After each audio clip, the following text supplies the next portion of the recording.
অভিযোগ এসেছে, লক্ষ্য করে দেখেন, কালচারের পার্থক্যটা লক্ষ্য করে দেখেন যে একজন মন্ত্রীর বিরুদ্ধে অভিযোগ এসেছে, অভিযোগ আসতেই পারে, সেই অভিযোগের পূর্ণ তদন্ত হয়েছে, স্বাধীন তদন্ত হয়েছে। আপনারা জানেন যে ইংল্যান্ডে কী ধরনের তদন্ত হবে, এখানকার ব্যবস্থা কি, আপনারা সব জানেন, এটা নতুন করে বলার কিছু নেই। ফলে এখানে যে তিনি কোনো ধরনের ইনফ্লুয়েন্সের শিকার হয়েছেন বা তিনি জোর করে ক্লিন চিট দিয়েছেন, ব্যাপারটা তো একেবারেই তা না। তার মানে তদন্ত সাপেক্ষে টিউলিপ সিদ্দিককে বলা হয়েছে যে তিনি এগুলোর সাথে যুক্ত নন, তারপর তিনি পদত্যাগ করেছেন, অর্থাৎ তিনি মাথা উঁচু করে গৌরবের সাথে তিনি এই পদ থেকে সরে গেছেন। কেন, তাও খুবই ইন্টারেস্টিং, যাতে তাকে নিয়ে আলোচনার প্রেক্ষিতে রাষ্ট্র ক্ষতিগ্রস্ত না হয়, তার দল ক্ষতিগ্রস্ত না হয়। যুক্তরাজ্যের নগরমন্ত্রী এবং লন্ডনের হ্যাম্পস্টিড এবং হাইগেট এলাকার এমপি টিউলিপ সিদ্দিক তার মন্ত্রিত্বের জায়গা থেকে রেজিগনেশন দিয়েছেন, অর্থাৎ নগরমন্ত্রীর জায়গা থেকে তিনি রেজিগনেশন দিয়েছেন এই গত 14ই জানুয়ারি। বাংলাদেশে এই পুরো ঘটনাটি নিয়ে ব্যাপক নোংরামি হচ্ছে এবং সেটা তার স্বাভাবিক চরিত্র অনুযায়ী, আর ইংল্যান্ডের মিডিয়াতে এটা নিয়ে ব্যাপকভাবে কথাবার্তা হচ্ছে। একটু বলে রাখা ভালো যে টিউলিপ সিদ্দিক জাতির জনক বঙ্গবন্ধু শেখ মুজিবুর রহমানের দহিত্রা, অর্থাৎ জাতির জনকের কনিষ্ঠা কন্যা শেখ রেহানার কন্যাই হচ্ছে tulip Siddique.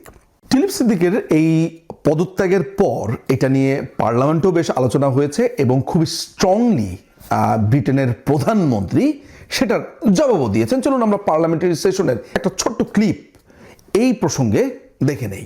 The Speaker, the former City Minister, referred herself the independent advisor. He found, as she well knows, there was no breach of the code. He knows that he found there was no wrongdoing, and the former minister fully cooperated. She resigned yesterday afternoon. Bangladeshi নোংরামির কোনো ধরনের আসলে সীমা পরিসীমা নেই। আমি একটা দীর্ঘ সময় ধরে ইংল্যান্ডে থাকি, প্রায় 21.5 বছর। ইংল্যান্ডের রাজনীতির একটা প্রথা আছে, অর্থাৎ ইংল্যান্ডে যখন রাজনীতিবিদদেরকে নিয়ে কোনো প্রশ্ন ওঠে, কোনো অ্যাকুইজেশন আসে, কোনো কথাবার্তা হয়, এরকম অসংখ্য অসংখ্য উদাহরণ আছে যে মন্ত্রী, প্রধানমন্ত্রী তারা পদত্যাগ করেছেন, তারা তাদের পদ থেকে সরে গেছেন, এমনকি রাজনীতি থেকে পুরোপুরি সরে গেছেন, এমনও ঘটনা আছে। আপনারা যদি ব্রিটেনের রাজনীতির গত 4-5 বছর দেখেন, আপনারা অবাক হয়ে যাবেন যে গত 4-5 বছরে অ্যাটলিস্ট 4টা বা 5টা প্রধানমন্ত্রী পরিবর্তিত হয়েছে। একটা অভিযোগ এসেছে, প্রধানমন্ত্রী তার পদ থেকে চলে গেছেন। একটা অভিযোগ এসেছে, আপনার কোনো একজন মন্ত্রী তার পদ থেকে সরে দাঁড়িয়েছেন, এমপি সরে দাঁড়িয়েছেন। এরকম অনেক ঘটনা ব্রিটেনে আছে। ব্রিটেনের পলিটিক্যাল কালচার, প্রথা, এই ব্যাপারগুলো যারা বোঝেন, দীর্ঘদিন এই দেশে আছেন, রাজনীতির সাথে যাদের সংযোগ আছে বা খোঁজ খবর রাখেন, তারা বোধ করে এই ব্যাপারটা জানবেন। টিউলিপ সিদ্দিকের ক্ষেত্রে ব্যাপারটা যেটা হয়েছে সেটা হচ্ছে যে তার ব্যাপারে কিছু অ্যাকুইজেশন বা কিছু অভিযোগ এসেছিল। অভিযোগটা হচ্ছে যে তিনি যেই বাসার ঠিকানাটা ইউজ করতেন বা যেই বাসাতে তিনি থাকতেন, একটা ঠিকানা তিনি ইউজ করেছিলেন, বলা হচ্ছে যে এই বাসাটার মালিকানা যেই ভদ্রলোকের ছিল, মিস্টার মঈন গনি, তিনি এই বাসাটা বিনামূল্যে হস্তান্তর করেছিলেন টিউলিপ সিদ্দিকীর বোন রূপন্তীকে, তাও বহু বছর আগে, প্রায় 20 বছর আগে। বাট এই ঠিকানাটা টিউলিপ শো করতেন বা এই ঠিকানাতে তিনি ছিলেন, ফলে এই ঠিকানাটা তিনি ব্যবহার করতেন। তাহলে এত বছর পরে অভিযোগটা কি? অভিযোগে বলা হচ্ছে বা যেই আলোচনা বা সমালোচনা হচ্ছে সেটা হচ্ছে যে মঈন গনি বাংলাদেশ আওয়ামী লীগের রাজনীতির সাথে সংযুক্ত ছিলেন। তো মঈন গনি যেহেতু বাংলাদেশ আওয়ামী লীগের সাথে সংযুক্ত ছিলেন, তাহলে মনে হয় তারা কোনো একটা সুবিধাভোগী। তা না হলে তার বাড়ি কেন টিউলিপ সিদ্দিকের বোনের নামে হস্তান্তর করবেন বিনামূল্যে? স্টেরিওটাইপ চিন্তাভাবনা, কোনো ধরনের প্রমাণ নেই, কোনো ধরনের ডকুমেন্টসেরও প্রয়োজন নেই, ক্রমাগতভাবে এই নোংরামোটা বাংলাদেশের মিডিয়াতে হচ্ছে, ওই ঢেউ এসে লেগেছে ইংল্যান্ডের মিডিয়াতেও। তো টিউলিপ সিদ্দিক করেছেন কি, তার বিরুদ্ধে যে এই অভিযোগটা আসার পরে তিনি নিজেই আপনার এটার তদন্ত চেয়েছেন। তিনি বলেছেন আমার ব্যাপারে যে অভিযোগটা এসেছে বা আমার বিরুদ্ধে যে অভিযোগটা এসেছে সেটার ব্যাপারে তদন্ত হোক, যত রকমের ডকুমেন্টস আছে, যা যা আছে, এগুলো তিনি সব কিছু দিয়েছেন। দেওয়ার পরে তদন্ত করেছিলেন এই মিনিস্টারিয়াল কোড অফ কন্ডাক্ট যারা দেখাশোনা করেন তাদেরই একজন sir Laurie Magnus. Sir Laurie Magnus একটা দীর্ঘ পর্যালোচনা দিয়েছেন, তার 3 পাতার আপনার যেই রিপোর্ট আছে সেটাও তিনি দিয়েছেন 14ই জানুয়ারি। আমি এখানে প্যারাগ্রাফগুলোকে ভাগ করেছি আপনার প্রায় 10টা ভাগে। মুদ্রা কথা ছিল তার রিপোর্টের, তিনি অনেকগুলো আলোচনা করেছেন এবং তিনি এইটাও বলেছেন যে টিউলিপ সিদ্দিক তাকে এনাফ ডকুমেন্ট তাকে দিয়েছেন, তার যা যা প্রয়োজন যা আছে সমস্ত কিছু দিয়েছেন এবং এটার 2 নম্বর প্যারাগ্রাফে তিনি সেটি বলেছেন। তিনি এই তদন্ত করতে গিয়ে তার ফাইনাল রিপোর্টে বলেছেন যে টিউলিপ সিদ্দিকের ব্যাপারে আমি এমন কিছুই পাইনি যেখানে বলা যেতে পারে তিনি মন্ত্রিত্বের যে নিয়মকানুনগুলো আছে সেগুলো ভঙ্গ করেছেন। অর্থাৎ টিউলিপ সিদ্দিককে কমপ্লিটলি ক্লিন চিট দিয়েছেন যে তিনি কোনো কিছু এই ধরনের অপরাধ, দুর্নীতি বা যেসব অভিযোগ এসেছে সেগুলো থেকে তিনি মুক্ত। এই রিপোর্টটা তিনি টিউলিপ সিদ্দিককেও যেমন দিয়েছেন, তিনি ব্রিটেনের যে প্রধানমন্ত্রী আছে কেইর স্টারমার তাকেও তিনি দিয়েছেন। টিউলিপ সিদ্দিক একটা অদ্ভুত একটা ব্যাপার করেছে যেটা আমাকে বিস্মিত করেছে, মুগ্ধ করেছে।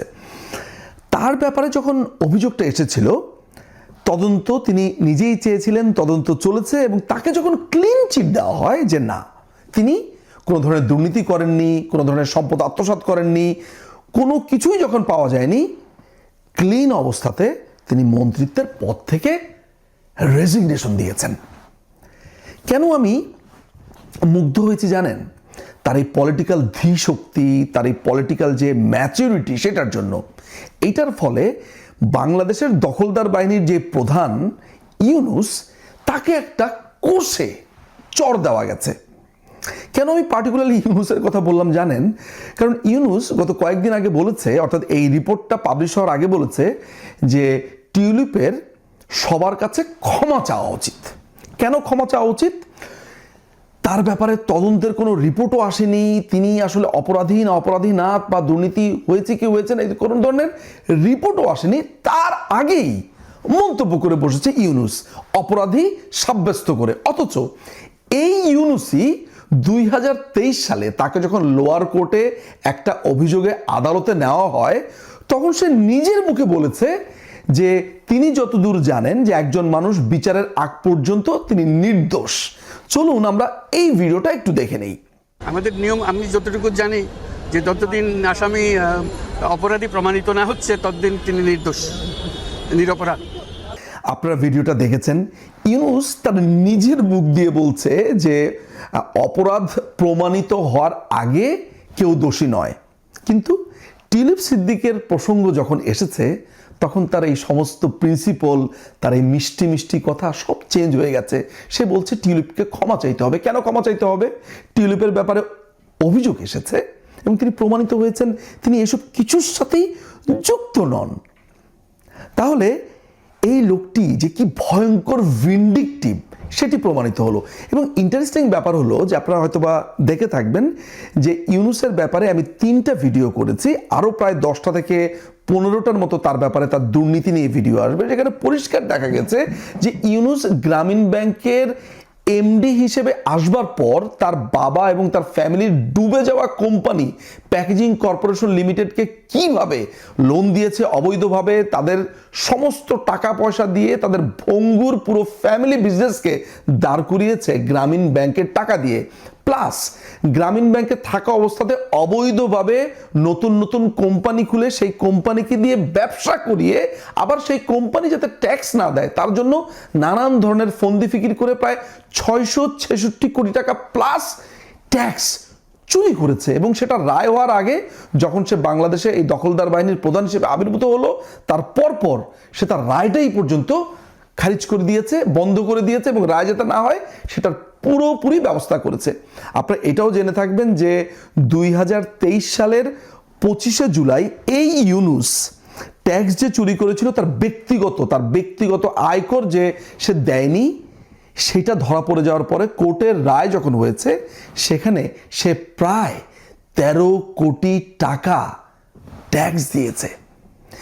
এরকম একটা ঘটনা যদি ব্রিটেনে ঘটতো এবং প্রমাণিত হতো যে এরকম ট্যাক্স চুরি করেছে, তাকে জনগণ